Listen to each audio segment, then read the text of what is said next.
Nel nome del Padre, del Figlio e dello Spirito Santo. La pace sea con voi. Amados hijos e hijas en la fe, no he sido llamado a este ministerio para recibir honores, ni para ocupar un lugar elevado ante los hombres. He sido llamado para servir, y el servicio, cuando es verdadero, incomoda, despoja y confronta. Por eso hoy os hablo no desde un pedestal, sino desde el suelo donde comienzan todas las verdades del Evangelio. Porque no me avergüenzo de inclinarme, si con ello levanto la mirada hacia aquel que se rebajó por nosotros. Sé que muchos han presenciado lo ocurrido aquel día en que, según la tradición, debía asumir el trono pontificio.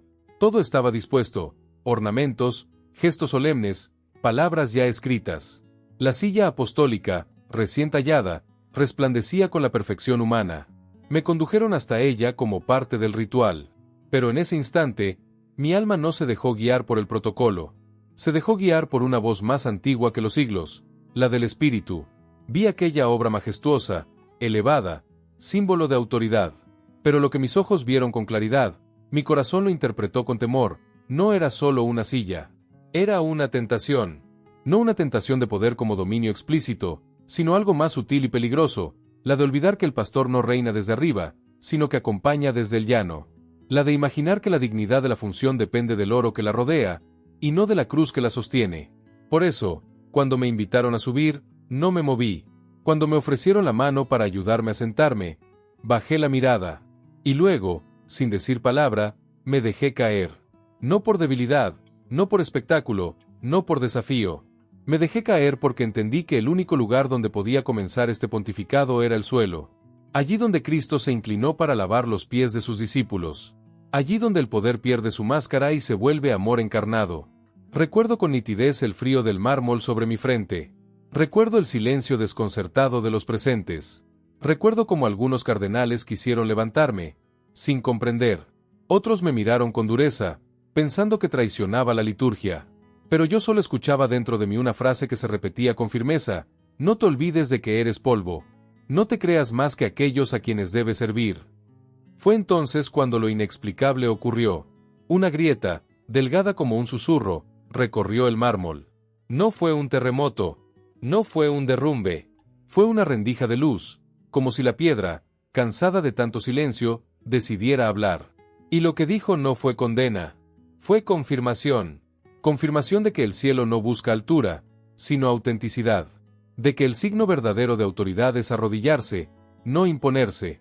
Muchos lo llaman milagro. Yo prefiero llamarlo misericordia.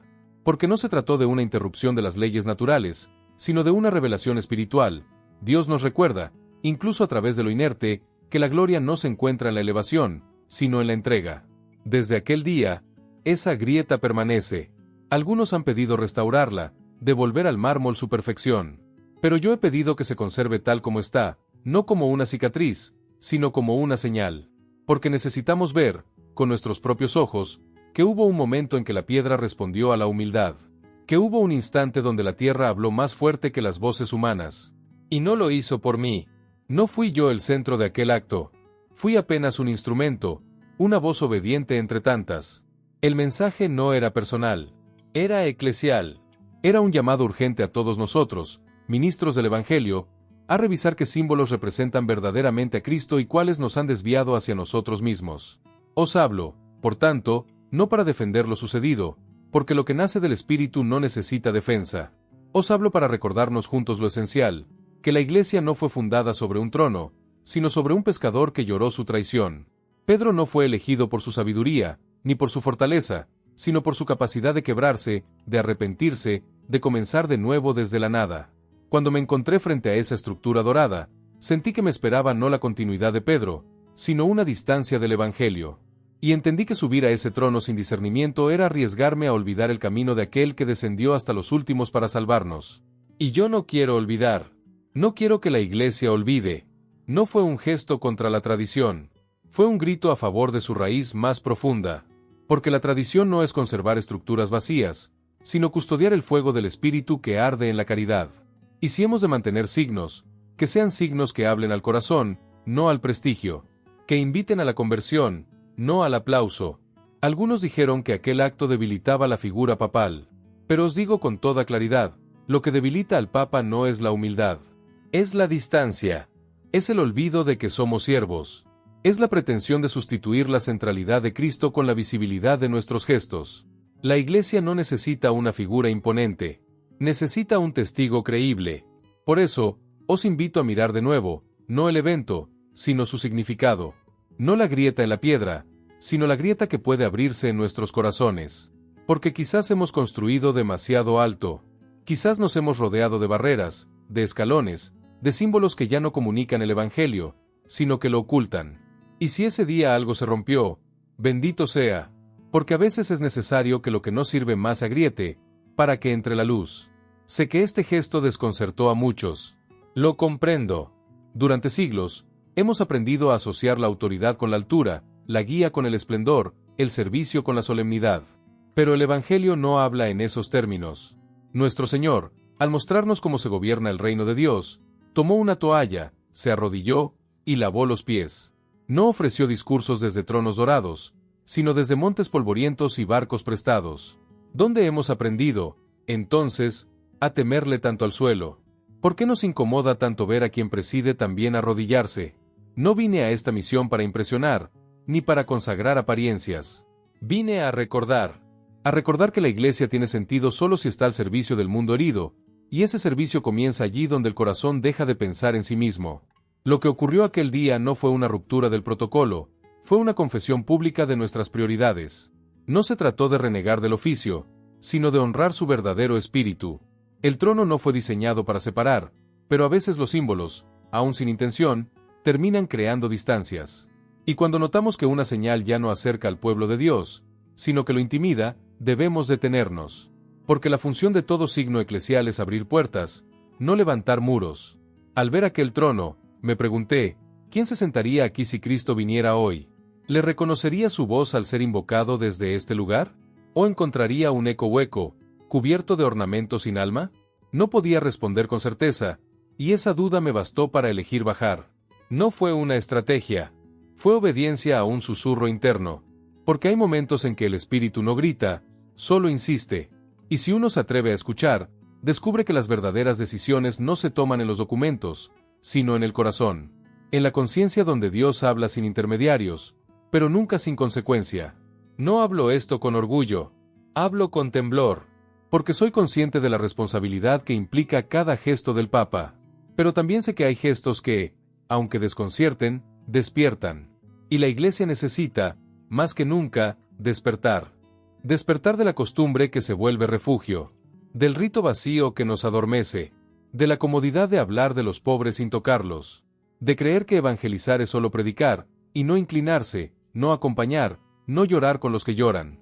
Si algo cambió aquel día, no fue solo la ceremonia, fue el horizonte, porque cuando el oro tiembla y el mármol se agrieta, queda expuesta la esencia. Y la esencia de nuestra fe no está en la magnificencia de lo visible, sino en la profundidad de lo invisible. Desde entonces, muchos me han preguntado, ¿y ahora qué haremos con ese trono? Mi respuesta ha sido sencilla, lo dejaremos donde está, no porque despreciemos su valor simbólico, sino porque hemos entendido que su descenso fue también el nuestro, y que allí, al nivel del pueblo, el pastor encuentra su verdadero sitio. No necesito altura para ejercer mi deber. Necesito fidelidad al Evangelio. Y esa fidelidad se mide, no por la perfección de las formas, sino por la sinceridad del amor, por la capacidad de hacernos pequeños para que Cristo sea grande. Queridos hermanos y hermanas, os invito a hacer lo mismo, a revisar vuestros propios tronos interiores, aquellos lugares desde donde juzgamos, desde donde creemos tener razón, desde donde nos negamos a bajar, porque solo quien se atreve a descender, podrá ver con ojos nuevos. La Iglesia que el mundo necesita no es la más fuerte, ni la más influyente, es la más humilde, la que se arrodilla sin perder la dignidad, la que reconoce que servir no es debilidad, sino gloria escondida. Si os he compartido esta experiencia no es para ponerme como ejemplo, sino para ponernos a todos ante el espejo de lo esencial, porque lo que ocurrió aquel día no fue una excepción, fue un recordatorio, un llamado urgente a todos los niveles de nuestra Iglesia, desde el más alto hasta el más escondido, a preguntarse, ¿desde dónde servimos? ¿Qué imagen de autoridad transmitimos? ¿Y a quién representa realmente cada gesto que ofrecemos? No quiero que esta grieta en el mármol se transforme en reliquia muda. Quiero que sea memoria viva, que cada persona que la vea comprenda que en ese instante, lo visible y lo invisible se encontraron. No porque el Papa hizo algo inusual, sino porque el Espíritu rompió el molde de nuestras seguridades. Y al hacerlo, nos enseñó que la fragilidad, cuando se ofrece con verdad, se convierte en lenguaje de Dios. Durante demasiado tiempo hemos creído que los signos de fortaleza están en la altura, en la distancia, en la solemnidad. Pero la Escritura grita a otra cosa. El Dios que adoramos no se mostró desde torres inexpugnables, sino en un establo. No eligió tronos, eligió la cruz. No impuso silencio con su poder, sino que habló desde el dolor. ¿Cómo, entonces, podemos seguir edificando símbolos que olvidan ese principio? Sé que muchos esperaban de este pontificado reformas estructurales, documentos, decisiones jurídicas. Y todo ello llegará en su momento, con prudencia y discernimiento. Pero si no comenzamos por lo más profundo, la actitud interior, el corazón del pastor, la orientación espiritual de nuestros gestos, toda estructura será como casa sobre arena. Y yo he decidido comenzar desde el suelo, porque allí fue donde Cristo se inclinó para salvarnos. No es fácil. La humildad no es popular. Es incómoda. Y lo es más cuando se elige deliberadamente, sin obligación. Pero es justamente en esa elección libre donde se revela la fuerza del Evangelio. Porque no hay nada más poderoso que quien, pudiendo alzarse, elige arrodillarse. Así deseo vivir este servicio.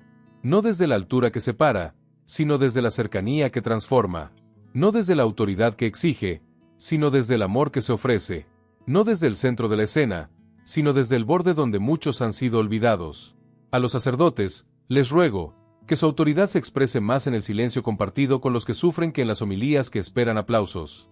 A los obispos, les pido, no teman revisar signos que ya no comunican la compasión de Cristo. A los laicos, no esperen siempre que las iniciativas vengan de arriba. Ustedes también son iglesia. También llevan la llama del Evangelio. La verdadera reforma comienza cuando el alma se inclina.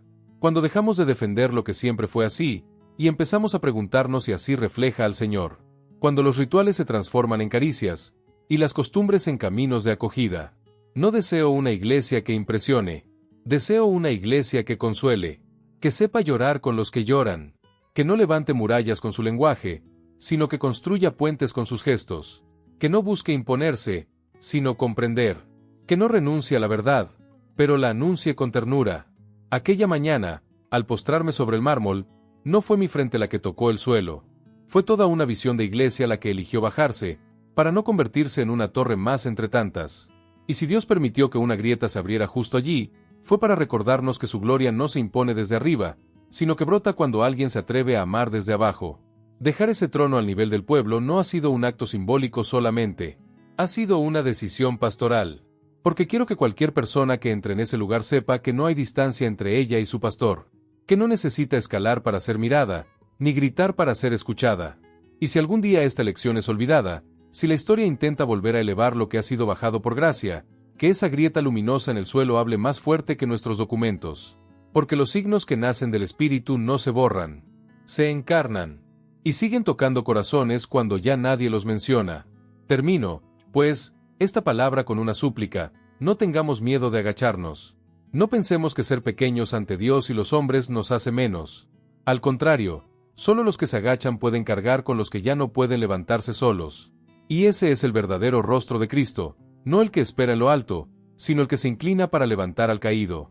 Ese es el Evangelio que quiero predicar, no con discursos brillantes, sino con gestos que hablen por sí solos.